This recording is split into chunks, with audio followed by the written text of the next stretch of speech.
at home, at friends, in life is considered average. It's considered normal.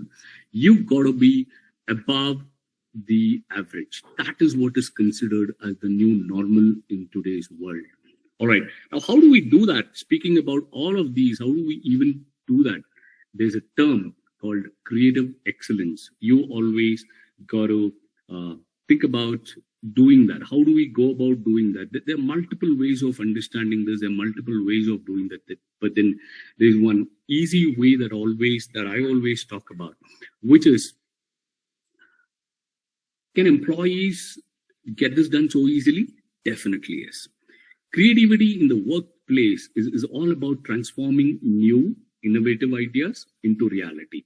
There's two things here. Thinking is always, while I understand it's an action, but then thinking is a thought, doing is an action.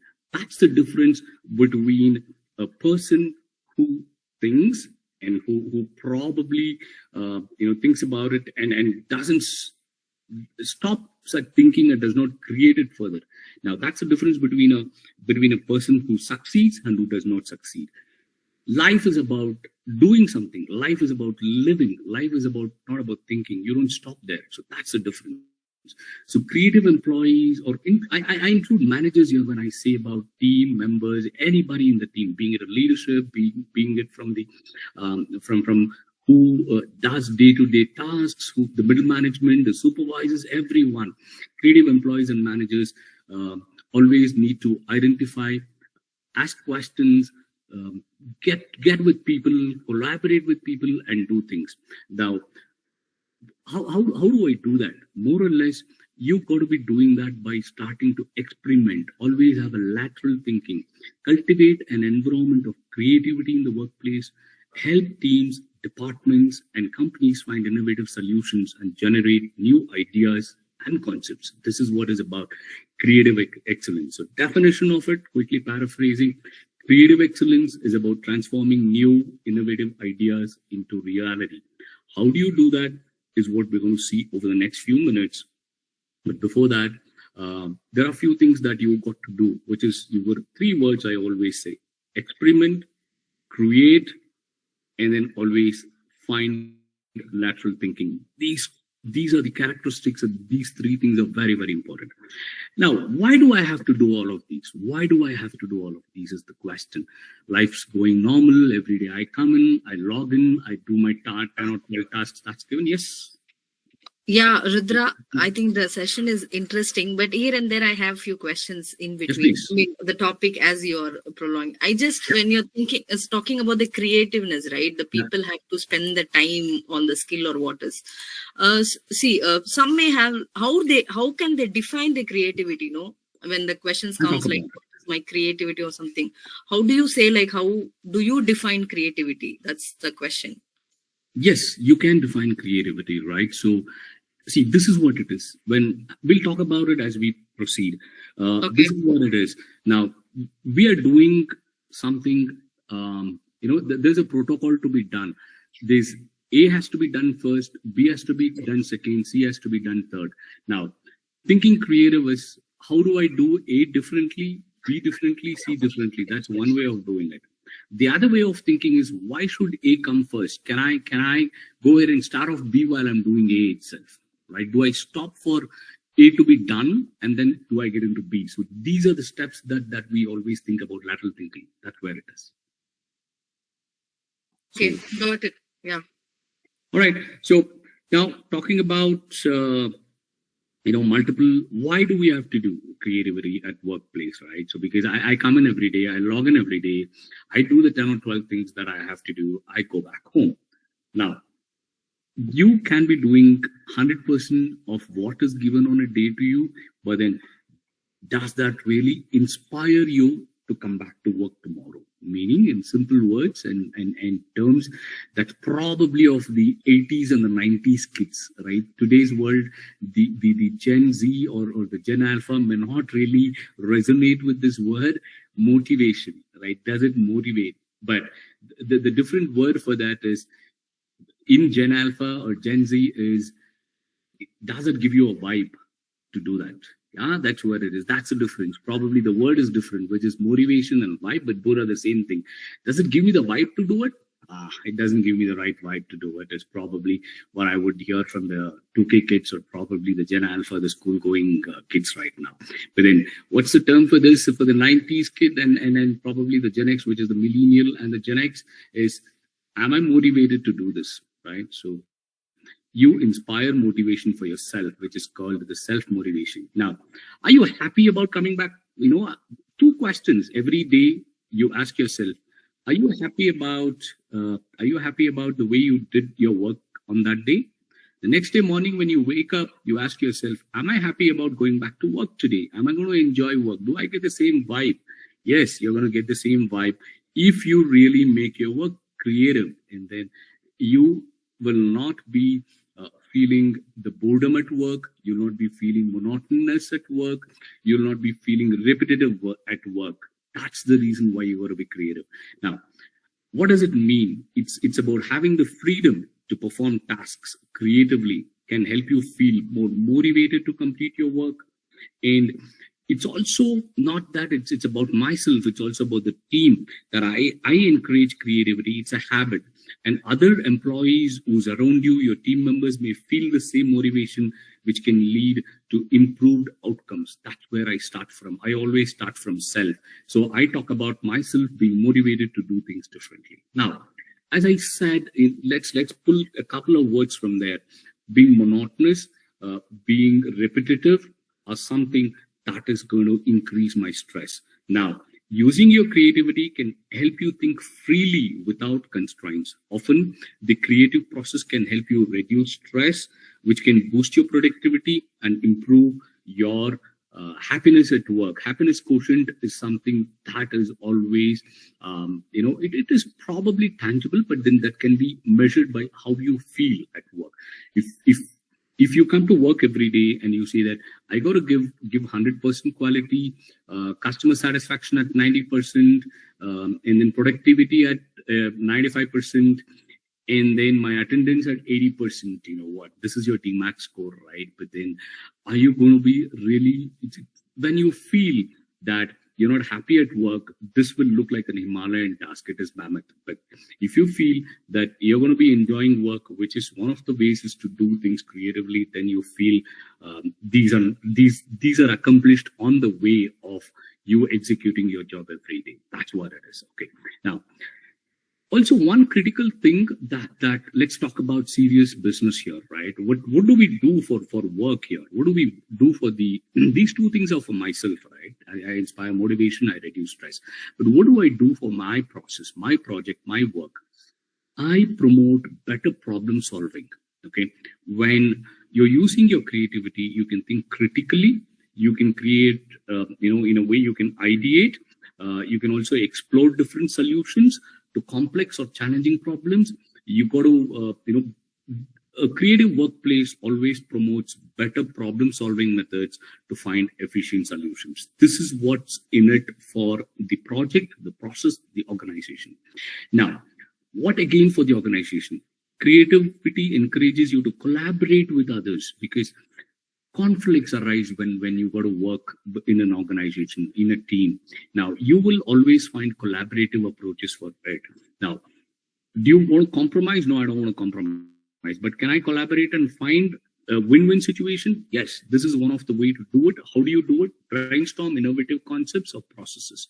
And this type of workplace environment always encourages teamwork. Quickly giving the benefits of this. One, it encourages teamwork, better problem solving, reduce stress, and inspires motivation. So this is what is the benefit. It's got everything for me, the team, the organization, and the process. That's the four way of looking at it. Now, let me quickly probably give a pause here and just let you people think. I know we are not on a two-way conversation, but then you got to think at this moment that okay, let me just lay back and think about it, visualize what we call as manifestation, what we call as thinking, what we call as syncing with it, what we call as, introspecting. There are multiple words for it. Now, we spoke about all of it. Now, let's look at what are the 10 ways to show creativity in the workplace. One of them is collaborate with others. You don't work alone. So I think during the last quarter of this year, we saw the gem of India, right, who led to the eternal abode, and then he had. I think this is, if I'm right, he was the one who quoted this, right? If you want to walk long, you walk alone, or walk faster, you want to walk alone. But if you want to walk for long, then you probably you need to walk together. So that's what it is: collaborate with others. So creative people always draw inspiration from others. You can show your creativity in the workplace by collaborating effectively. You should not be alone, because people say that creativity is better when I'm alone. No, that's not the way it works. Creativity being together, creativity being coexisting always. Ask questions to help you understand others' ideas and workflows. Share your own insights to help others gain new information that may help with the processes. Participate in team meetings. Listen actively to others. Help you find inspiration for your own creativity. So that is what is the first step. Always collaborate with others. I repeat, creative people often draw inspiration from others. You ask questions to help you understand and help the others understand your ideas, their ideas, your workflows and their workflows. Share your own insights to help others gain new information that may help their processes. Participate in team meetings. Listen actively to others to help you find inspiration for your own creativity. And always it comes with, when you want to be creative, it's always about being willing to take risks. Many creative thinkers embrace challenges at work rather than feeling intimidated by the prospect of failure. The biggest fear in life between thinking and acting, the fear. If you're able to overcome that fear, then you become creative. What stops me from doing something is the fear that I have. If you're motivated to find new ways to succeed, not always will you succeed, but then it's okay. It's okay to fail, but then if you do not try, you will never fail. If you never fail, you will never succeed. So I repeat, if you do not try, you will never fail. If you never fail, you will never succeed. So failure is definitely a success to path, but then there's a risk always involved, and you'll get over with it in time, and then you'll get used to it. Okay, you can always be open about taking risks, trying different processes. You can test new ideas, and this will show your own potential to yourself. This process can allow you to refine your ideas. Maybe you may not get it right the first time you do certain things, but then with refinement, you will always get better ideas, share them with you or others to improve, evaluate it, and then get it vetted by people. That's why collaboration is very important. And one important thing about creative people is also about focusing on your tasks. All right, you always has to focus on your time. How much of time do you have? What is the process that needs to be followed to get an outcome? And then if you need to focus when long-term focuses happen, always take a short break from your work, allow yourself to recharge, come back and refocus. It's not about losing focus. Okay, success is not about losing focus. Everybody who's successful lose focus, but how quickly can they get back to their focal point, which is their focus, is what makes one success. That is called resilience, right? So you will be down, you come back and you start focusing again. Does a player playing a game, does he loses his focus? He loses his focus, or she loses his focus, right? Or her focus, rather. I'm sorry about it, but they lose their focus. But how quickly do they come back to their focus is what is important, and that makes them successful. Now, also, what gives you another feel of satisfaction is problem solving. Okay, because human, or people say that necessity is the mother of all inventions, right? Necessity is the mother of all inventions. So what is what comes to a necessity? There is a problem that needs to be solved. That is gotten into a necessity, and that necessity is what is being solved. And how did you solve it? Invention is what you solve it. For you to be being inventive or inventing something, you want to be innovative. That is finding new ways. What's an invention? Invention is just about finding new ways. Something found a new way of doing things, right? there was a time when one person had to go speak to another person. The person had to, had to go to that destination, speak with that person. But there was an invention, which is the telephone, which is you don't have to travel from a place A to a place B to talk to that person. You can have this run over a cable. And that is what is telephone, right? So that's what it is. That's an invention, right? So how did they solve the problem? They solved the problem of two people talking to each other by not visiting, but in making them connect over a cable, and they were able to talk to them. They were able to hear their voice. That is what it is. That is what is innovation, right? We all will think about something big, but simplifying. This is how I say, right? Life is very simple, and we humans are born to complicate it. Think simple. Think in a very common way. That is what is innovation, right? So the new normal is always being simple. Okay, the saying goes, it's very complex to be simple and very simple to be complex. So don't make things very complex. Make it simple for you. Now, challenge conformity. There is a usual way of doing something. Why is it done like this? Let's talk about it this way, right? There was one lazy afternoon. There was a gentleman who slept under a tree. If I were to be him, I would have slept happily there. But then this sleeping man woke up because something fell from the tree. And he woke up and then he asked, okay, why did the apple fall? I would say that's the dumbest question of all, right? Apple had to fall, so it fell. But he asked, why did the apple fall? That led him to find out gravity. And gravity led us travel against, which is what led us to fly, right? There was something that was stopping us from moving upwards, which is gravity.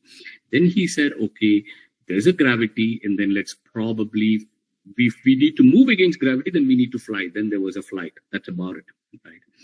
Yes, I spoke about collaborating and all of that. Now I'm talking about you got to work independently at times, because you got to supervise your own self. You got to work independently. You got to find out what you're doing. You got to analyze yourself. You got to see how close are you to the task, and then go seek information for the further steps and find solutions. And then you become there are certain tasks you got to focus working independently. And I had mentioned a couple of steps earlier about taking risks, which is also about, which will lead to a lot of ambiguity. There's a lot of ambiguity. Ambiguity in sense means there's a lot of uncertainty. Why is it happening? This is where your logical reasoning comes to play. Logical reasoning most of the times will help you overcome ambiguity, but then you got to have that conviction in you that things are going to fall in place. That's very, very important. And now what leads you to do that? A very methodical approach is there are multiple layers of logical thinking. There is deductive reasoning, there is inductive reasoning, there is objective reasoning. What does it mean? Inductive reasoning involves let's go one by one. So what starts with deductive reasoning is you have pieces of information. You have a set of information with you.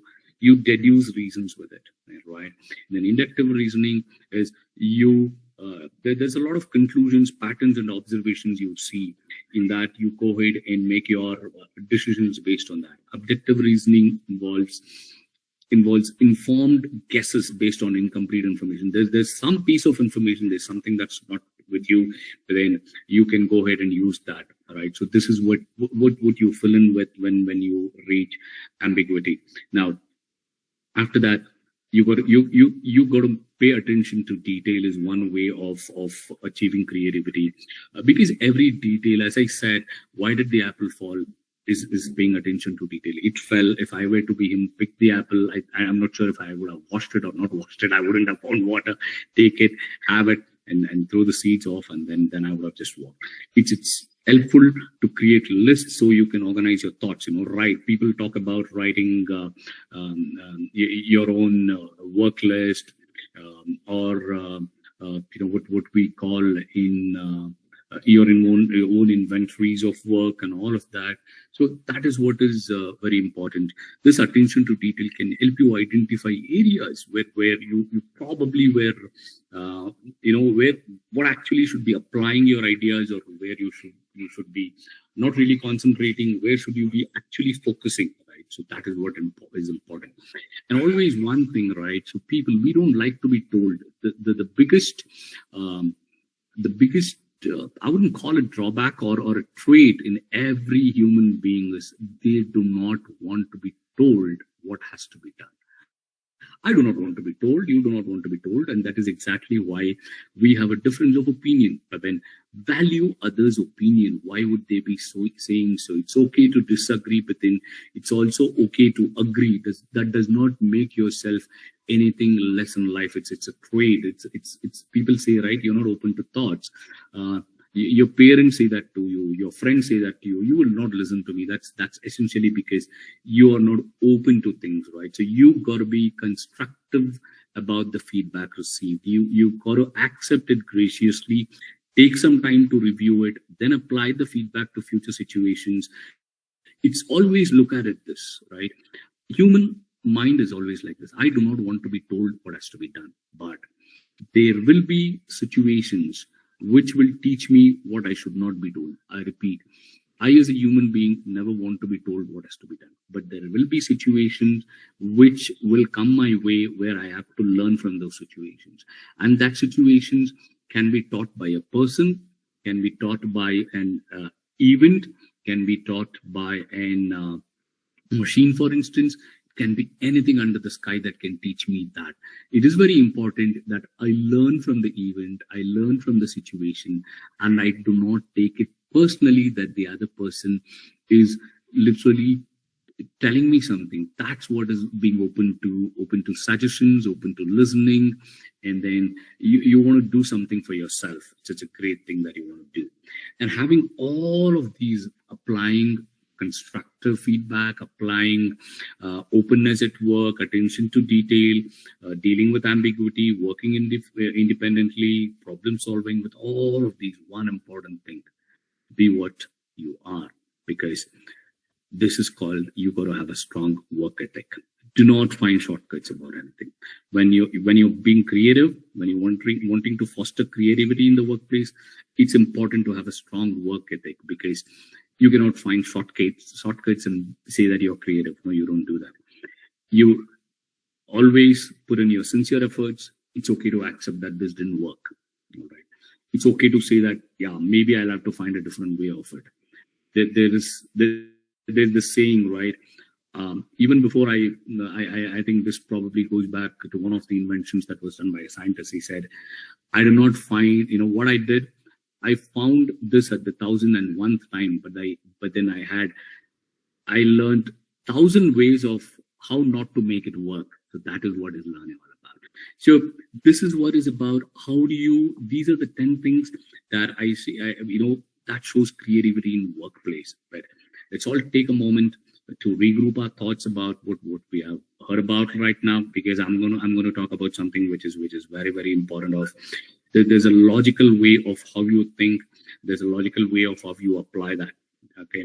All right. So let's just give it a minute of, pure silence for ourselves, and just get all of this, sync with it, and vibe with it, while I just want to give, probably in radio terms, I would have given a commercial break. I'm not sure if I have one here, but then we have a commercial break. We have a commercial break. Yes. All right, so let's give a quick commercial break of 45 to 60 seconds, and then I'll be right back. Definitely. Be on the other side, people. So in that gap, I'm going to play a very good song. Let's listen, and we'll come back. All right, any motivational song? Is that what you're going to play now? Yeah. You have any favorite in your list, in your playlist? No, I think if I have to play, an immediate song that I think of with the generation is probably the Edhar Neechal song. I don't know if we have. Yeah, we have all the songs in Spotify. We'll play that.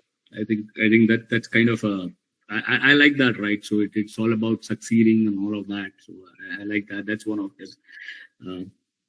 So I think probably with motivational song. Yes, I agree with that. Yeah, that's right. So DJ, let's go song from Edhar Neechal.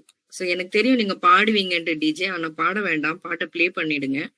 So அது இன்னும் நல்லா இருக்கும். Thank you. So thanks, Rudra. You can take a break, relax. And I think that was a very inspiring session. It was like non-stop Spotify. That's what I felt it like. I'm hearing some Spotify channel on English. That's what I felt it when you keep on talking. That's what I felt. Thanks. But anyway, we'll continue after a good song. Thank you. Yeah. I guess we're back right now after this song. Right. So good. Thanks. How many of you enjoy the song? I hope all of you did. Great. So, sorry, you saying something? No, Rudra, nothing. Great. Yeah. Okay. All right. So I'm at the last bit of it. So it's always, creativity is not.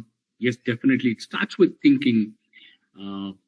It starts with thinking, but then it ends with an action. That's what is creativity. I always feel that people say knowledge is power. Knowledge is something that is always greater than everything. No, knowledge unless it is not used, it's not powerful. It's until knowledge is applied for something, until knowledge is made use of for something, only then it is recognizable as my views on knowledge. Always, it should be of use. It should be put to use. It cannot be of use. It has to be put to use. That is what it is. So that's the difference between thinking creatively and doing creatively. What stops all of us from doing things is we think creatively, we always think very, very laterally, we always think parallelly, but in that gap of doing is what always stops us from being that person who does something successfully or creatively or in any mode that we want. Now, it's something, can all of us do it? Yes, we all of us can achieve it. It's only the fact that it's not about, I do not want to give, make this like a psychological class, a motivational class. No, that's not what I'm here for. I want to ensure that we get a way of doing it. If it's simply motivation, help me do it. Yes, then everything will be achieved by motivation. But then beyond motivation, there's something else, which is motivation is a very big thing. But then what is beyond motivation? How to do it? Most of us are not able to do it because we don't know how to do it. Okay, that is what it is. Now, that's where I always think about something called a concept. It's a new concept, but then this has always been there, which is called design thinking. What is design thinking? Design thinking is an approach to problem solving and innovation that's both user-centric and solution-based. What does it mean? It's a user-centric, solution-based, and it's an innovation, it's a problem-solving approach. This is what is design thinking. It focuses on finding solutions instead of problems. It's this good old saying, half full glass or half empty glass. What do you say about it? You want to say it's half full. How do I fill the other half? That's a problem solving with it. Now, what is a problem oriented approach? Is it's only half filled. What do I do with the half? That's a problem. So that's not a problem solving approach. Problem solving approach is all about, I got half of the glass filled with water. How do I get the other half? Is one way of looking at it. What do I do with the half that I have? That is what is problem solve or solution oriented instead of problem oriented approaches. Okay. For example, if you got bad reviews, the design thinking advises us to focus on improving on how it treats customer facing employees rather than scrutinizing the reviews, which is the problem. Okay. What we do, I get a bad review for my food. What I think about it, okay, they are not liking it. Probably I should not be serving it to them. I'll give it to someone else. No, that's not what you do. You go back to your kitchen. You think about, how is the food prepared, and what do you think you can help the person, the so-called chef, prepare their food better. That's what it is. So using user-centric solutions require a lot of qualities like empathy, and then how it impacts the people. While it seems obvious that it's a crucial element, but then do all of us have that? Not necessarily all of us have that, right?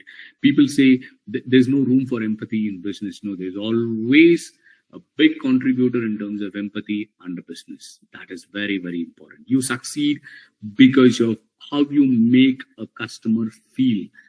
If you know how to make someone feel happy or not happy, that is what is empathy. We all talk about big words, right? But that is not what it is. How do you make feel another person? How do you want to make your client feel? How do you want your customer or your consumer to be felt? How do you want your employee to be felt? How do you want your team member to be felt? If you're asking all of those questions, your empathy is answered. That's about it. Okay? That's what makes you a good employee or a great employee or a good person or a great person. That's what it is all about. Okay. Now let's quickly think about how do you attain design thinking. There are 4 steps or 4 stages. But there are several methods, but then the easiest way is 4, which is clarify, ideate, develop, and implement, which is you clarify what are the questions that should be asked, you clarify what is the problem that should be solved, and you make your own observations. You go ahead and understand what are the common pain points, why do they need the solution, how will they benefit, all of these questions that you should be asking. Once your observations are clearly defined, consolidate them, take a note of any that stand out, and then you kind of align your observations to the problem statement, to the solution that is needed, and what will the benefit be needed. And then you try to put this in the real world into a big picture, and then always frame and reframe. It's okay to do that. It's always okay to do that. It's like this, right?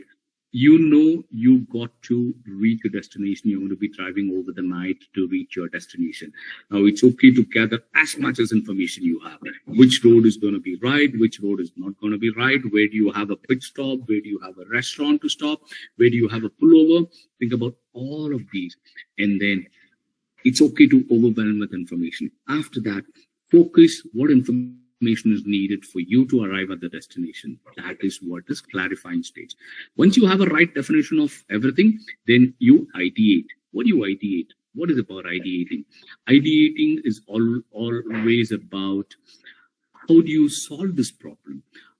The questions that come out of your clarification stage, the problem statements that come in the clarification stage, how are you going to identify and solve all of these? Now, how are you going to do that? One of them people talk about is brainstorm your ideas. Next one, people are going to talk about what resources do we have, and we're going to find pain points, right, with our past experiences and categorize them. This is what should be solved. This is a sourcing problem. This is an execution problem. This is a planning problem. Or this is the maintenance or the understanding. You go ahead and ideate with all of these things, and then there's a lot of methodologies to do this: team learning, backward mapping, action planning, a lot of it. But then this is what it is: 4 stages of design thinking. The second one is ideate. After you ideate, you develop. The third stage focuses on developing ideas, ideation phase. This is done through testing possible solutions, meaning I'm not talking about big things here, right? You do something, you develop something. Like the simple idea that I'm talking about is, I need to reach a destination. I have gathered my information, which is clarification. I've ideated, how do I go there? Now, what vehicle suits this road? What vehicle will not suit this road? What time do I have to pass a junction? What time should I, it's simple. How do you beat traffic in any major cities like Bangalore or Chennai or for Mumbai or Delhi or any of these? Now, that itself is a creative idea. You got to reach somewhere on time. Then you create your own ideas to reach there. That's what it is. Apply in simple aspects of your life. Don't think big when I say about developing. Don't think about I need to be familiar with Java. I need to be familiar with Python. No, that's not what I'm talking about. I'm talking about think for yourself, develop ideas, develop solutions, start there. Then you will get with bigger stuff. And then after that, you test it, right? You go on a particular route on one day to office when you're reaching on time. You don't reach on time, you fail. Now you think about an alternate road. That is what is testing phase. At this point, adjustments can be made. You can take it to a particular junction. After that, instead of taking the right, you got to take a left, and then you join the right again. That kind of circumvents your traffic. So that's The purpose of this is to find the final solution, but to test, adjust, and prototype and experiment. This is what you'll do in the development and testing phase. Then the final stage is implementation. You found a right route to go to your office every day, and that keeps under your implementation stage, where it is for you to take all your observations, ideas developed, and you found a new route. That's exactly how the discovery of America happened, the discovery of India happened. So Columbus set out to find India, and then instead of taking, in simple terms, instead of taking the left, he had to take a right, or rather, instead of traveling towards the east, he probably traveled towards the west, right? So when he traveled towards the west, he landed in a place called he landed in a place called Indies, and that was the west, and that was what he named as the West Indies, right? And then Columbus discovered one of the strongest countries in the world called America today. So he did that, right? So that's how he landed. But then his ideal thing of doing it was come towards the east and land in India, because they found that the spice route, which was helping them trade the spices, were not something that was helping them. They wanted to find a sea route. So many of the explorers did that. So one of the expeditions, Columbus found West Indies, and Columbus found the United, or the America, what we call as the United States of America. So that's what he did.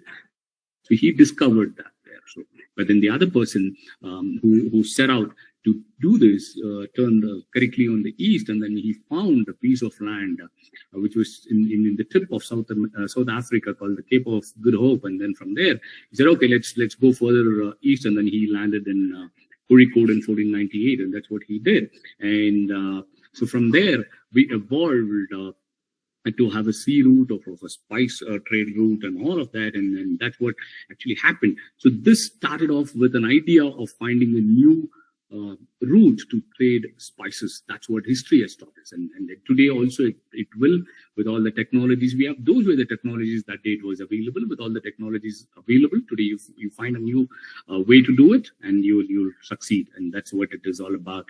Talking about creative excellence, with Vasco da Gama, landing in what was called Calicut or Kozhikode, and then today's world, from 1498, today we have come to 75 years of being a Republic Democratic India. And that's what we're going to celebrate tomorrow. We're going to have a great parade, which is going to go ahead and demonstrate the heritage of our country. We're going to have displays there. We're going to have the army walking there, the parade, and everything that's probably making us feel great about it. But what we are today is because of the innovations that's happened. That's because of the creative excellence this country has given. That's because of the youth who have evolved. Because whoever is succeeded today start off in their youth thinking that I should not be doing this, I should be doing something else. And I thought I should not be doing what I wanted to do, which was to, as I started telling at the beginning of the show, to pull teeth out. I wanted to do something else, and that's exactly why I'm speaking to you all on the eve of the Republic Day today. And it's been wonderful for the last 45, 50 odd minutes talking to all of you. With this, I want to end my show of the creative excellence. So creative excellence is about being free, is about being yourself, is about thinking laterally from what has to be done in a normal way, what has to be done the other way around. So that's what it is. And wishing you all a very happy Republic Day. This is Rudra signing off for the day, but I'm going to hang in for the next couple of minutes in case Sri Lekha has a question or something. Over to the radio station. Thanks, Rudra. No question from my side. So maybe people are listening. Those who missed, we're going to replay this session again for them on this special occasion day. And it was great, Rudra. The flow, the thing, it was like a motivational. It was giving an idea. It was this thinking how we can be logically thinking, how we can be creative, especially how we can invest the time properly, right? So these main things, like it was covered very generally, I think, which is the basic things which everyone need to know about it. And it was like good for feeling positively. And this was the first session of the Republic Day. Maybe taking over from the furthermore sessions, people will be more inspiring. And I think all the times will be very useful on the DC Live. Wonderful. So once again, very big thanks, Rudra. Thank you for having me here, Silekha. Thanks. Yeah. And stay tuned to DC Live also. We have Google team who's coming up at 2 p.m. with Ashwin. And we have Anu, Mani and other Google team. So if you find time, please join us on live and you can also interact with them. Okay? Definitely.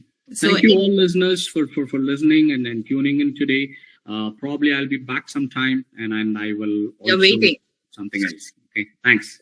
We are waiting for English training. We are waiting for soft skills. So we are waiting to meet your team, Rudras, to be very, to be very honest to say, like, we are missing those sessions. So very shortly, I think you will give us those wonderful sections back, I believe.